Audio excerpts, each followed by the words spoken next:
In the beginning, long before Girls' Generation sold their first album, great thinkers like Aristotle were trying to classify what music was and how to categorize its sounds into genres and modes.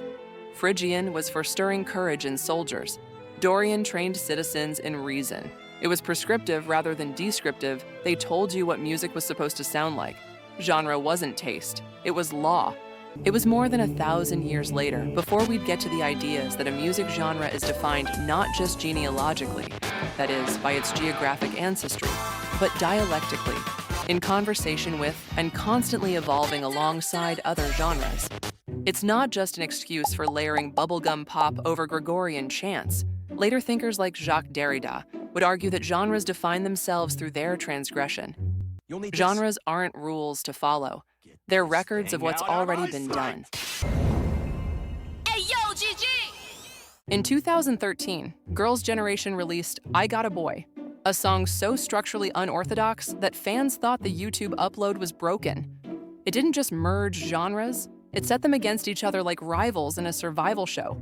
Trap, bubblegum pop, dubstep, and ballad took turns hijacking the track, creating arguments that are still being waged across comment sections. It wasn't just a turning point for K-pop. It was one of the first moments where fans heard the dialectic about genres play out in real time. Since then, we've known the best songs in K-pop don't fit into the standard box. They break out of it, dance on top of it, and then sell a photo book about it. Today, we're going to be breaking down the logic and history behind the genre-breaking songs that turn your Spotify tags into chaos.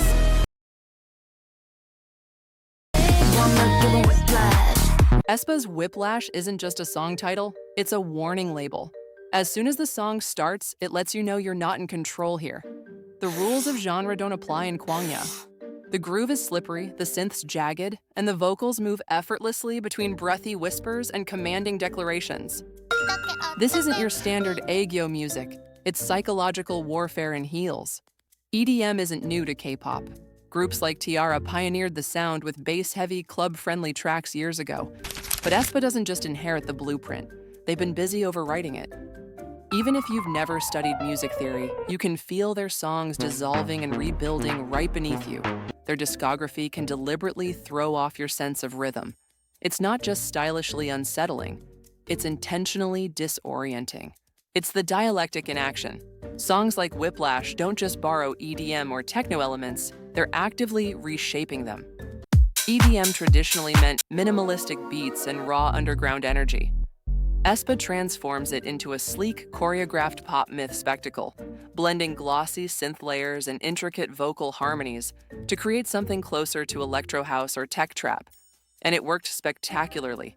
In 2024, Aespa became the first female artist in Hanteo history to sell over 1 million copies of 4 different albums within the first week of their release. Aespa didn't just adopt a genre, they remade EDM as EDM. 3 centuries after Aristotle, at the twilight of the Hellenistic age and the dawn of the Roman one, lyric poets like Horace would again insist that art submit to unity. He mocked his contemporaries' poems as a beautiful woman above, but ending in a fish, a creature confused, neither fully one thing nor another. But in K-pop, we've long accepted that mermaids and mermen make great pop stars. So let's talk about NCT's signature 127% distortion next, whose sound across its releases, not to mention its many subunits, doesn't just blend genres. It interrogates them, weaponizes them, and breaks them, sometimes within the span of a single track.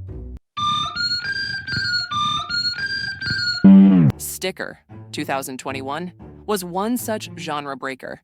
The track opens with an uncanny flute loop drenched in reverb. Then the vocals come in, dry, close-mic'd, and almost too clean. No lush doubling, no smoothing. Like 2 songs occupying the same space but refusing to acknowledge each other. Underneath, the trap percussion adds motion but not cohesion. And then there's the chorus. Instead of resolving tension, it leans into it. Dem joints deliberately anchors the melody to a mismatched chord, one that typically appears mid-phrase, not at the start. The result is unsettling.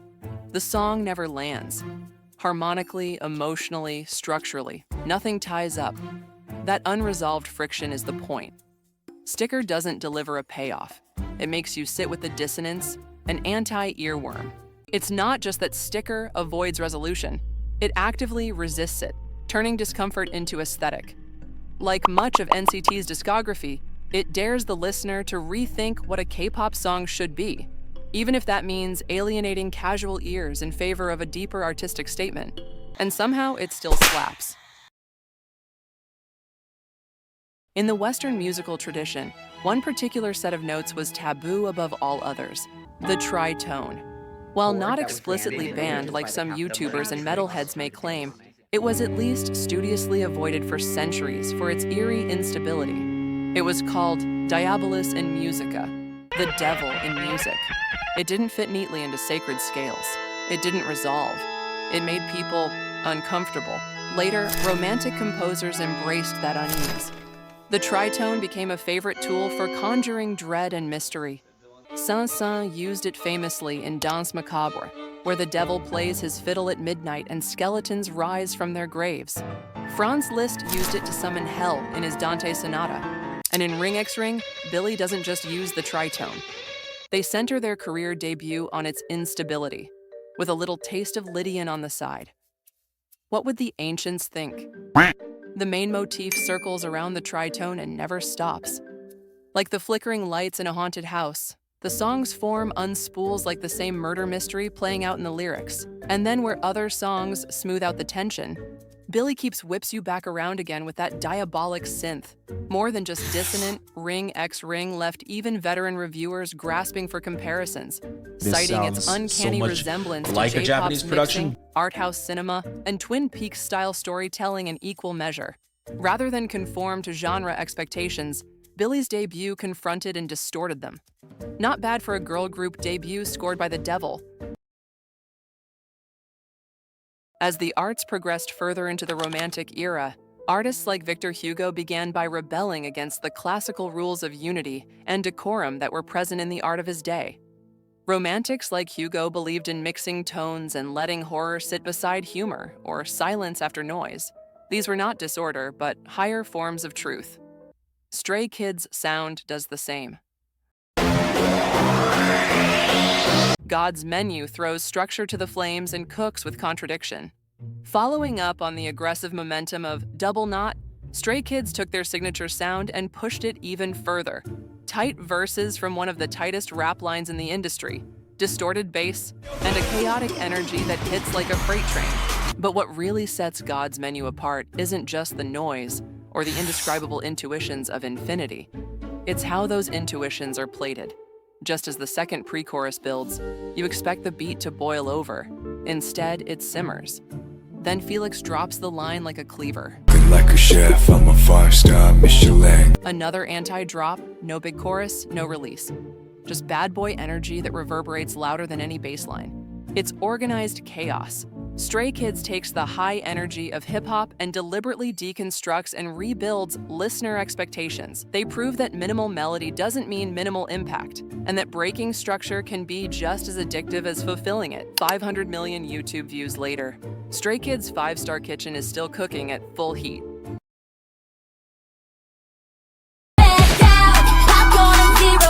As the modern era unfolded, multicultural port cities like New Orleans and New York became incubators for some of the most influential musical innovations of the 20th century, where talented Grammy-winning musicians like Louis Armstrong and Ella Fitzgerald would go on to continue the rebellion of the Romantics with the creation of jazz, through syncopation, improvisation, and sudden shifts in tone, placing instinct above symmetry, blending African and European music sensibilities and rewriting the script of Western music.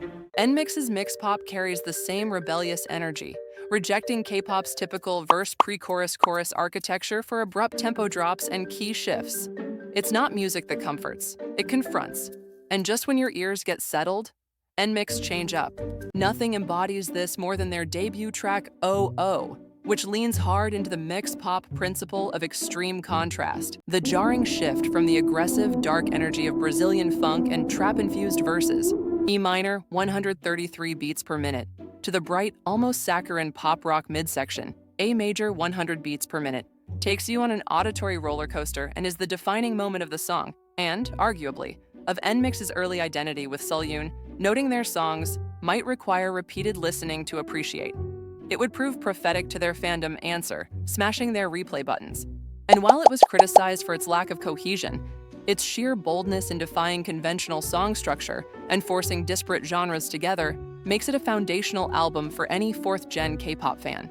We imagine popcorn and Zero Coke sales went up considerably too. With OO and the mixed pop concept, NMIXX didn't just debut, they detonated, creating a reputation for high-risk, high-concept, high-impact songs, from OO to High Horse and beyond.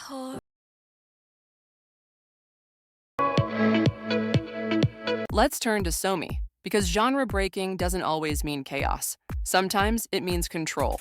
With only 19 songs to her name, Somi's approach isn't about bold experimentation with different sounds, but refining each idea until it cuts clean. And nowhere is that more obvious than in Fast Forward. Built on the foundations of UK house, the track runs on a 4-on-the-floor beat, a pulsating bass line, and rich mid-range synths that wrap the listener in warmth. From the first second, it's built for movement, opening with a chopped vocal sample that is the chorus. No build-up, no fluff. Just instant immersion with throbbing Kylie Minogue-esque vocals. It's club music, clean, crystalline, and built for replay. That's Somi's magic. No wild genre mashups, no chaotic pivots. The most common critique in reviews? People wish the song was longer. In a year crowded with maximalist comebacks and noisy production, Fast Forward stood out by doing the opposite, by being a radio-ready club banger filtered through a K-pop lens. Familiar enough to feel catchy, but fresh enough to stand out like only Somi can. Amid the colorful chaos of the pop music scene of the 1960s, Eleanor Rigby emerged like a gray silhouette, stark and mournful, and unlike anything pop music had heard before. Its string-only arrangement and story of anonymous death stripped pop of its usual warmth and optimism, replacing it with something cold, minimal, and brutally human. It was a ballad of emptiness, evoking an England of bomb sites and spinsters in a decade obsessed with youth and love. Eleanor Rigby changed pop music forever, proving that lyrics could carry the weight of literature, and showing that sadness and structure breaking could move masses just as powerfully as euphoria could. Decades later, BTS channels that same spirit of inversion in Black Swan, their most haunting subversion of genre. It begins like a ballad, slow tempo, minor key, and drenched in emotional weight. But listen closer. It's our expectations here that are actually the first death. The instrumentation borrows from trap, with tight rolling hi-hats and low creeping bass that rise gradually, never overpowering but always encroaching upon the boys like the choreographed shadows in the background. The visuals mirror the music, delicate bodies in decaying spaces, contemporary dance movements that float one moment, collapse the next. The choreography resists symmetry, just like the song resists traditional pop structure. The chorus doesn't soar, it sinks. The emotional payoff isn't catharsis, it's confrontation.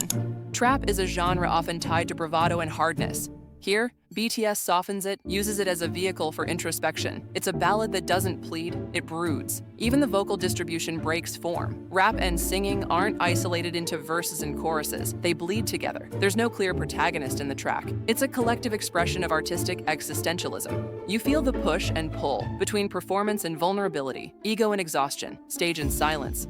In Black Swan, BTS doesn't just blur genre lines, they question what happens when the passion that once defined you begins to fade, confronting the void, using Trap's skeleton to explore a distinctly un-pop-like fear. It's a genre breaker rendered through melody, movement, and metaphor. Whether under the marble columns of Athens, gold-leaf ceilings of Versailles, or neon lights of Seoul, music has always mirrored the spirit of the society that creates it. While the Baroque's elaborate orders often magnified divine hierarchies, and the classical era's symmetries resonated with Enlightenment elites, the Romantic period saw a burgeoning democratization. Complex music increasingly moved beyond the primary patronage of kings and churches, gradually captivating a broader public sphere.